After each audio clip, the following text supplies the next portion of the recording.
Hello friends, welcome to Rajeev vlogs. ഇന്ന് നമ്മൾ നമ്മുടെ ബേസിക്സ് ഫോട്ടോഗ്രാഫി ട്യൂട്ടോറിയൽസിൻ്റെ ആദ്യത്തെ ഭാഗം ചെയ്യുകയാണ്. ഞാൻ ഇന്നലെ ഒരു പോസ്റ്റ് ഇട്ടിരുന്നു. ആക്ച്വലി ഇത് മൂന്നാമത്തെ തവണയാണ് ചെയ്യുന്നത്. 2 പ്രാവശ്യം ഗോപ്രോയിലാണ് ചെയ്തത്. എന്നിരുന്നാലും അത്ര സാറ്റിസ്ഫൈഡ് അല്ല റിസൾട്ടിൽ. അതുകൊണ്ട് ഞാൻ നമ്മുടെ ക്യാമറയിൽ തന്നെ ചെയ്യാമെന്ന് വെച്ചു. അതുപോലെ തന്നെ ബിഹൈൻഡ് ദ സീൻസ് ഞാൻ കഴിവതും ക്യാമറയിൽ തന്നെ എടുത്ത് ഇൻക്ലൂഡ് ചെയ്യുന്നുണ്ട്.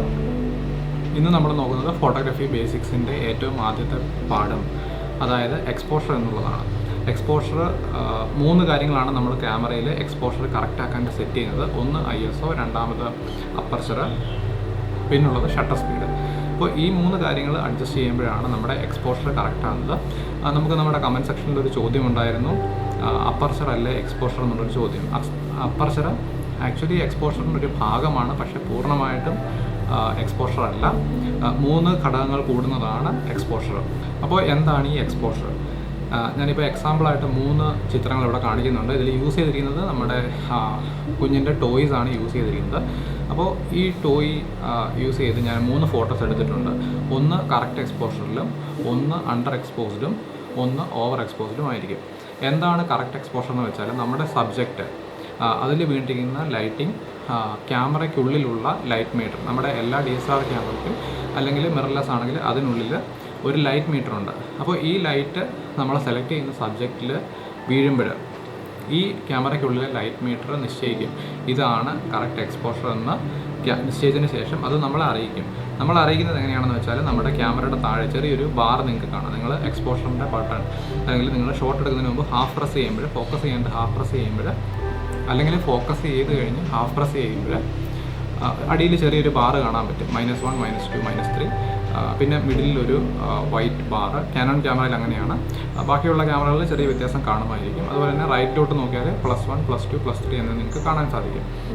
അതുപോലെ ഈ ലൈനിന് താഴെ ചെറിയൊരു മൂവ് ചെയ്യുന്ന ലൈൻ നിങ്ങൾക്ക് കാണാൻ സാധിക്കും. ഈ മൂവ് ചെയ്യുന്ന ലൈൻ നിങ്ങൾ ഈ നടുക്കുള്ള ലൈനിൻ്റെ നേരെ കീഴെ കൊണ്ടുവന്നാലാണ് നിങ്ങളുടെ സബ്ജക്റ്റിലുള്ള എക്സ്പോഷർ കറക്റ്റ് ആകുന്നത്.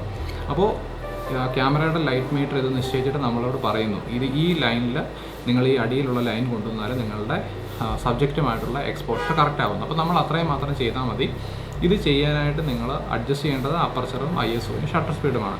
ഈ അപ്പർച്ചർ, ISO, ഷട്ടർ സ്പീഡ് നമുക്ക് വേറൊരു വീഡിയോയിൽ നോക്കാം. ഈ വീഡിയോയിൽ ജസ്റ്റ് എന്താണ് എക്സ്പോഷർ എന്ന് മാത്രമേ പറയുന്നുള്ളൂ. അതുപോലെ ഈ സെയിം ഫോട്ടോ തന്നെ ഞാൻ ഒരു അണ്ടർ എക്സ്പോസ്ഡ് ആയിട്ട് എടുത്തു നിങ്ങളെ കാണിക്കാനായിട്ട്. നിങ്ങൾക്ക് സ്ക്രീനിൽ അണ്ടർ എക്സ്പോസ്ഡ് ആയിട്ടുള്ള ഫോട്ടോ കാണാം. ഈ ഫോട്ടോയിൽ നോക്കിയാൽ ചിത്രം ഇച്ചിരി ഇരുണ്ടാണ് ഇരിക്കുന്നത്. അപ്പോൾ അതിനെയാണ് നമ്മൾ അണ്ടർ എക്സ്പോഷർ എന്ന് പറയുന്നത്.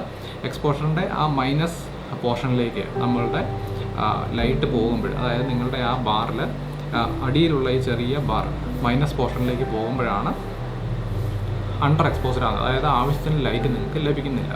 കറക്റ്റ് എക്സ്പോഷർ എന്ന് പറഞ്ഞാൽ സബ്ജക്റ്റിൽ കറക്റ്റ് ലൈറ്റാണ്. ഇനി നമുക്ക് ഓവർ എക്സ്പോഷർ എന്ന് പറഞ്ഞാൽ അണ്ടർ എക്സ്പോഷറിൻ്റെ നേരെ ഓപ്പോസിറ്റാണ്. നിങ്ങളുടെ സബ്ജക്റ്റിൽ വീഴുന്ന ലൈറ്റ് കൂടുതലാണ്. അപ്പം അതിനൊരു ഉദാഹരണമായിട്ടൊരു ഫോട്ടോയും ഞാൻ ആഡ് ചെയ്യുന്നു. ഇത് ഓവർ എക്സ്പോസ്ഡ് ആയിട്ടുള്ള ഫോട്ടോയാണ്. അപ്പോൾ ഇതാണ് അണ്ടർ എക്സ്പോഷർ ആയാൽ ഇങ്ങനെ ആയിരിക്കും നിങ്ങളുടെ ക്യാമറയിലെ ബാർ വരുന്നത്. ഓവർ എക്സ്പോസ്ഡ് ആയാൽ ഇങ്ങനെയായിരിക്കും വരുന്നത്.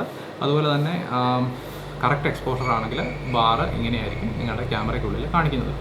ഇനി എന്തിനാണ് നമ്മൾ എക്സ്പോഷർ ക്യാമറയ്ക്കകത്തുള്ളിൽ കറക്റ്റ് ആക്കുന്നതെന്ന് ചോദിച്ചാൽ, നിങ്ങളിപ്പോൾ അണ്ടർ എക്സ്പോസ്ഡ് ആയിട്ടാണ് ഒരു ഫോട്ടോ എടുക്കുന്നതെങ്കിൽ, ജെപെഗിലാണ്, പ്രത്യേകിച്ച് ജെപെഗിലാണ് ഷൂട്ട് ചെയ്യുന്നതെങ്കിൽ, പിന്നീട് നിങ്ങൾ എഡിറ്റ് ചെയ്യുമ്പോൾ നിങ്ങൾക്ക് ആ അണ്ടർ എക്സ്പോസ്ഡ് ആയിട്ടുള്ള ഫോട്ടോയിലെ ഷാഡോ ഏരിയാസ് റിക്കവർ ചെയ്യാനായിട്ട് വളരെ പാടായിരിക്കും.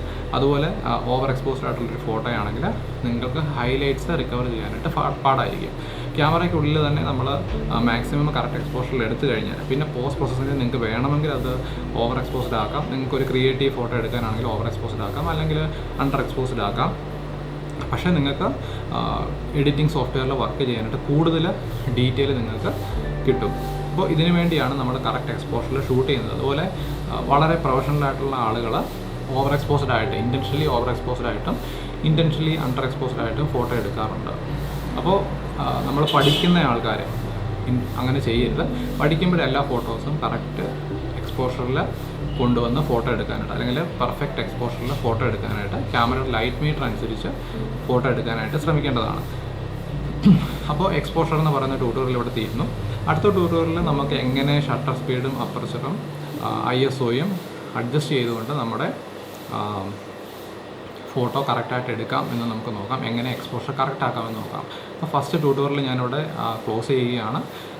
ഈ ട്യൂട്ടോറിയൽസ് ഫോളോ ചെയ്താൽ നിങ്ങൾക്ക് അത്യാവശ്യം കൊറോണയൊക്കെ കഴിയുമ്പോൾ അത്യാവശ്യം നല്ലൊരു ഫോട്ടോഗ്രാഫറായിട്ട് പുറത്തിറങ്ങാം. അതുപോലെ തന്നെ ഓട്ടോ മോഡിലിട്ട് ഈ ട്യൂട്ടോറിയൽസ് ഫോളോ ചെയ്യരുത്. DSLRലാണെങ്കിലും മിറർലെസ്സിലാണെങ്കിലും നിങ്ങൾ ഷൂട്ട് ചെയ്യുമ്പോൾ പഠിക്കുന്ന സമയത്ത് മാനുവൽ മോഡിലിട്ട് ഷൂട്ട് ചെയ്യാനായിട്ട് ശ്രമിക്കുക. പിന്നീട് കാര്യങ്ങൾ മനസ്സിലാക്കിയതിന് ശേഷം ഓട്ടോ മോഡിലോ അപ്പർ പ്രയോറിറ്റി മോഡിലോ ഒക്കെ പോയത് പ്രശ്നമില്ല. ഈ ടൈമിൽ നിങ്ങൾ മാനുവൽ മോഡിലിട്ട് പഠിക്കുക. അപ്പോൾ ട്യൂട്ടോറിയൽ ഞാനിവിടെ കൺക്ലൂഡ് ചെയ്യുകയാണ്. അതുപോലെ തന്നെ ചാനലിനെ സബ്സ്ക്രൈബ് ചെയ്ത എല്ലാ ആൾക്കാർക്കും നന്ദി. തുടർന്നും സപ്പോർട്ട് ചെയ്യും എന്ന് വിചാരിക്കുന്നു. അതുപോലെ തന്നെ നിങ്ങൾക്ക് ഫോട്ടോഗ്രാഫി പഠിക്കണമെന്ന് താല്പര്യമുണ്ടെങ്കിൽ സബ്സ്ക്രൈബ് ചെയ്തിട്ടില്ലെങ്കിൽ ചാനൽ സബ്സ്ക്രൈബ് ചെയ്യുക. ഒരു മിനിറ്റ്. അപ്പോൾ എന്തെങ്കിലും ഈ വീഡിയോസിൽ ഇമ്പ്രൂവ്മെൻറ്റ്സ് വേണം, അല്ലെങ്കിൽ ഈ പറഞ്ഞ ടോപ്പിക്കിനെ കുറിച്ച് എന്തെങ്കിലും ക്ലാരിഫിക്കേഷൻ വേണമെങ്കിൽ കമൻറ്റ് സെക്ഷനിൽ നിങ്ങൾക്ക് കൊടുക്കാം. ഞാൻ അതിന് റിപ്ലൈ തരുന്നതായിരിക്കും. അതുപോലെ തന്നെ നിങ്ങൾ സബ്സ്ക്രൈബ് ചെയ്യാത്ത ആൾക്കാരാണെങ്കിൽ ചാനൽ സബ്സ്ക്രൈബ് ചെയ്യുക. അടുത്ത വീഡിയോയിൽ കാണുന്നവരെ ബൈ.